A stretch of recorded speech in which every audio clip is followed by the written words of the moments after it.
पादयात्रेद्वारे आगमन झाले। या भक्तांच्या गावात सन्मान करण्यात आला आणि महाप्रसादाचे आयोजन करण्यात आले। दानामध्ये सर्वश्रेष्ठ असे अन्नदान मानले जाते आणि याच सेवाभावाने उगार बुद्रुक येथील समाजसेवक वसंत खुते यांनी गेल्या 18 वर्षांपासून श्रीशैल मठाच्या यात्रेकरूंना महाप्रसादाचा लाभ दिला आहे। 700 किलोमीटर अंतर पार करत भक्तगण पायी श्रीशैल मठाच्या दिशेने प्रस्थान करतात आणि त्यांना स्वागत आणि सन्मान मिळावा यासाठी दरवर्षी या उपक्रमाचे आयोजन करण्यात येते। यावेळी मंगसुळी येथील श्री सिद्ध मठाचे सोनुदेव महाराज यांनी भक्तांना आशीर्वाद देताना सांगितले की वसंत खुते यांची ही सेवा इतरांसाठी प्रेरणादायी आहे। अशा सेवा कार्यामुळे समाजात एकता आणि भक्तिभाव वृद्धिंगत होतो।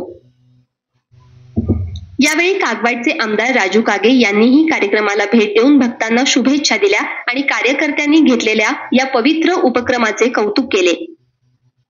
श्रीशैल यात्रेसाठी राजू वडर, परसू वडर, सुभाष कोळी यांच्यासह 100हून अधिक भाविकांनी पायी प्रवास केला। या यात्रेकरूंच्या सेवेसाठी वसंत खुते, अण्णासाहेब खुते, रावसाहेब खुते यांच्यासह अनेक कार्यकर्त्यांनी सहभाग घेतला। नियोजन केलेलं आहे। श्रीशैल सुक्षेत्र मठातून पायी वारी दिंडीचं आयोजन होतं। मल्लिकार्जुन महाराजांच्या कृपेनं, काशीलिंगाच्या आशीर्वादानं आज आमचं इथं येणं झालेलं आहे।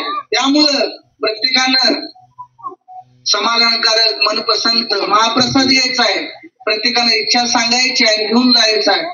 आमच्या जांभई मठात, मंगसुळी मठात, सोलापूर माणेगाव मठातून या खोतांच्या कुईला वसंतदादांना, या संदीप खोत साहेबांना काशीलिंग देव भरपूर आयुष्य, धन संपदा, सुख समृद्धी देव, त्यांच्या सगळ्या इच्छा मनोकामना पूर्ण हो हीच नवल्या गरुडीचरणी प्रार्थना।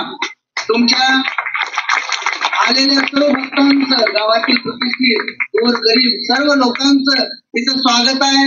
त्या मल्लिकार्जुन महाराजांचं, मल्लिकार्जुन देवाचं प्रसाद सगळ्यांच्या वाट्याला पोचणार आहे। त्यामुळे भक्तीनं प्रसाद घ्यायचा आहे। सगळ्या इच्छा तुमच्या सांगायच्या आहे। तुमच्या भक्तीप्रमाणे सगळ्यांची काम होतील अशी त्यांना भरभराटीनं म्हणूया प्रत्येक वेळेला असे येणं राहू दे।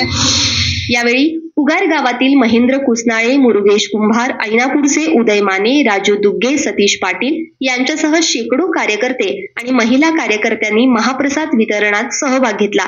सुकुमार बन्नुरे, इन न्यूज, कागवाड।